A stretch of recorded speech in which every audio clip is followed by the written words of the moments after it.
हारिल पक्षी के पंजों में जो लकड़ी का टुकड़ा दबा हुआ होता है, अगर वो गिर जाए तो पक्षी भी नीचे गिर जाता है, मतलब अब वो उस टुकड़े के बिना उड़ नहीं सकता। तो इसका मतलब इस हारिल पक्षी की जान किस में है? उसकी जान इस लकड़ी के टुकड़े में है। तो यहाँ गोपियाँ बता रही हैं कि हम भी उस हारिल पक्षी की तरह हैं, मतलब गोपियाँ अपने आप को हारिल पक्षी की जगह मानती हैं और उनकी लकड़ी कौन है? उनकी लकड़ी श्री कृष्ण है। तो गोपियाँ कहती हैं हमारे हरि हारिल की लकड़ी, कि हमारे लिए तो श्री कृष्ण हारिल की लकड़ी के समान है। मतलब जिस तरह से हारिल पक्षी बिना लकड़ी के नहीं उड़ सकता, उसी तरह से गोपियाँ भी श्री कृष्ण के बिना नहीं रह सकती।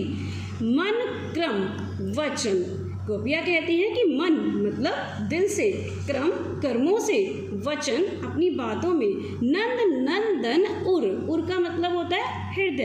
कहते हैं कि मन से, क्रम से, वचन से हमने नंद नंदन, नंद के बेटे मतलब श्री कृष्ण को यह दृढ़ करी पकड़ी। दृढ़ मतलब दृढ़ता, मतलब मजबूती। कह रहे हैं कि जिस तरह से हारिल पक्षी लकड़ी को बहुत कस के पकड़ता है, मजबूती से पकड़ता है, क्योंकि उस पक्षी को पता है कि उसकी जान उस लकड़ी में बसी है, तो वैसे ही श्री कृष्ण को वो लकड़ी मानती हैं। वो कहती हैं कि हम मन से, वचन से, क्रम से उन्हें अपने दिल में बसा चुकी हैं। दृढ़ता से उनको पकड़े रखती हैं। जागत जागते हुए, सोवत सोते हुए, स्वपन सपनों में, दिवस दिन में, निसी रात को। गोपियाँ कहती हैं जागते हुए, सोते हुए, सपनों में, दिन में, रात को। काने काने जकरी, जकरी होता है रट लगाना, कि हम तो काने काने की रट लगाए रहती हैं। सुनत जोग लागत है ऐसो, गोपियाँ कहती हैं कि हे उद्धव, जो तुम ये योग का संदेश लेकर आए हो ना, वो सुनकर तो लागत है ऐसो, हमें तो ऐसा लगता है ज्यों करुई ककड़ी, जैसे करुई कड़वी ककड़ी खा ली हो।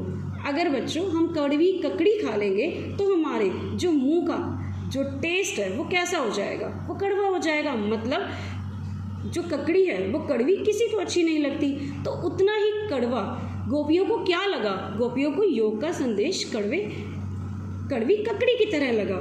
सु तो व्याधि हमको ले आए, वो उद्धव को कहती है सु मतलब तुम, तो कि तुम, वो कहती है कि तुम तो, व्याधि होता है बीमारी, हमको ले आए, हमारे लिए ले आए हो।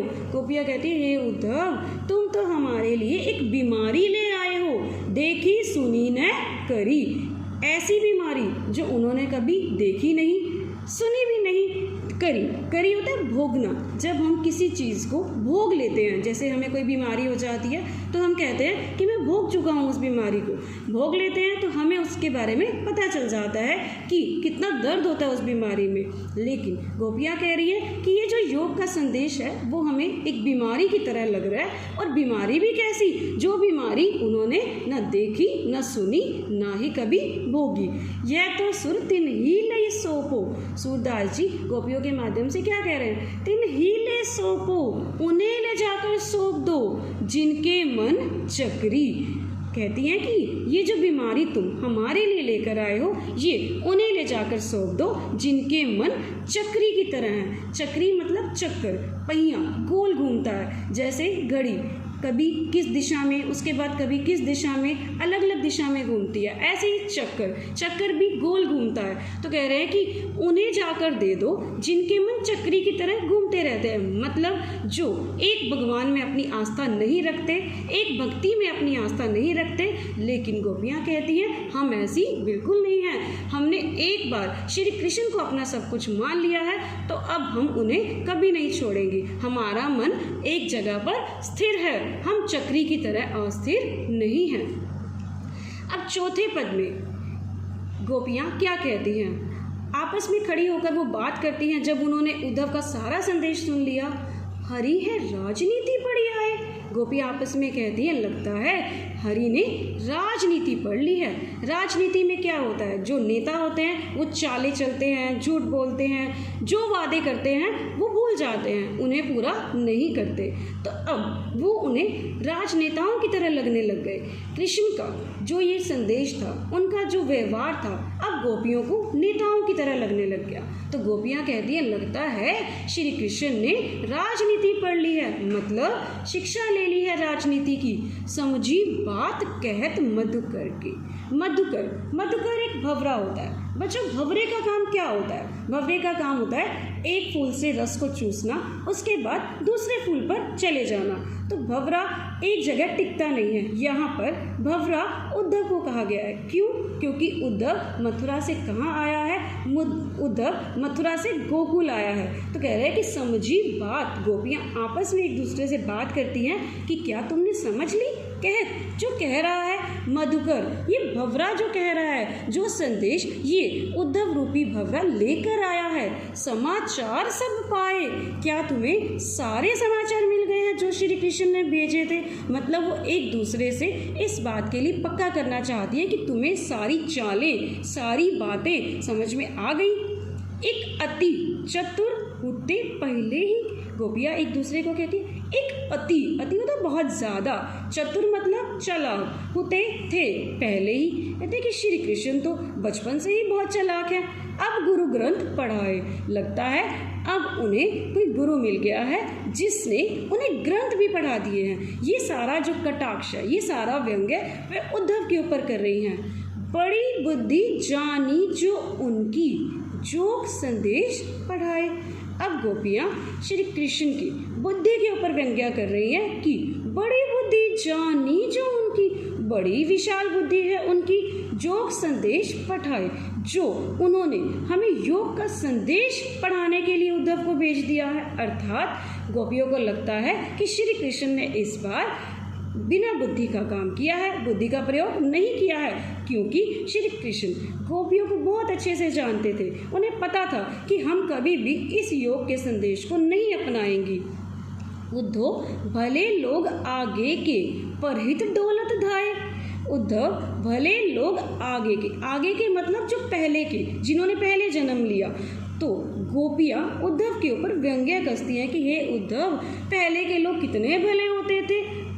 पर का मतलब होता है दूसरों, हित होता है भले के लिए।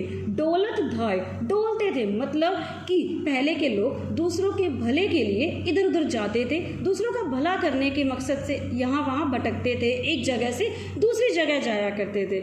इसका मतलब उन्हें क्या लग रहा है कि उद्धव जो एक जगह से, मतलब मथुरा से अब गोकुल आए हैं, लेकिन वो हमारा भला करने नहीं आए हैं। तो मतलब पहले के लोग भले होते थे, इसका मतलब वो उद्धव पर कटाक्ष कर रही हैं।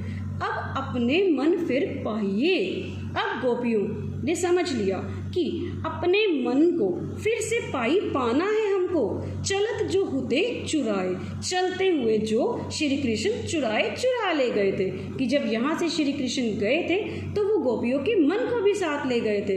गोपियों को लगता है कि अब उन्हें फिर से अपने मन को दोबारा हासिल करना है। ते क्यों अनीति करे आपुन, ते होता है वे मतलब श्री कृष्ण, क्यों अनीति होता है अन्याय, करे आपुन होता है खुद पर। कहते कि क्यों वो हम सब के ऊपर अन्याय कर रहे हैं। जे और अनीति छुड़ाए, जे और अनीति होते है अन्याय, छुड़ाते थे। कहते श्री कृष्ण क्यों अन्याय कर रहे हैं। वो तो हमेशा दूसरों को अन्याय से दूर किया करते थे, दूसरों के अंदर के अन्याय, जो भी कोई अन्याय करता था उनको उससे छुड़वाते थे, मतलब किसी को भी अपने राज में अन्याय नहीं करने देते थे। लेकिन अब गोपियाँ परेशान हैं कि उन्हें क्या हो गया है, वो क्यों हमारे ऊपर इस तरह से अन्याय कर रहे हैं। राजधर्म, राज मतलब राजा, धर्म राजा का धर्म तो यह सूर जो प्रजा न चाही सताए। सूरदास जी कहते हैं कि गोपियाँ कह रही है कि राजा का धर्म तो यह नहीं होता जो प्रजा न चाही सताए।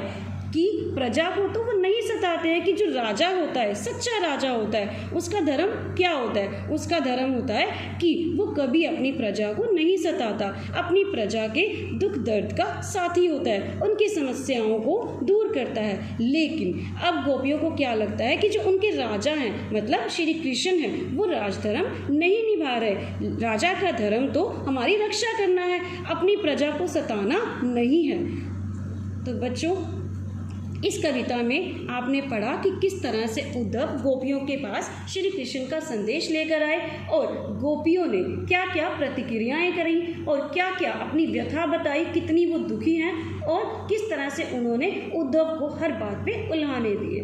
तो आप सभी जितनी भी वीडियो भेजी गई हैं उन सब के अच्छे से शब्दों के अर्थों को समझ के प्रश्न उत्तर को भी पढ़ने की कोशिश करेंगे। धन्यवाद।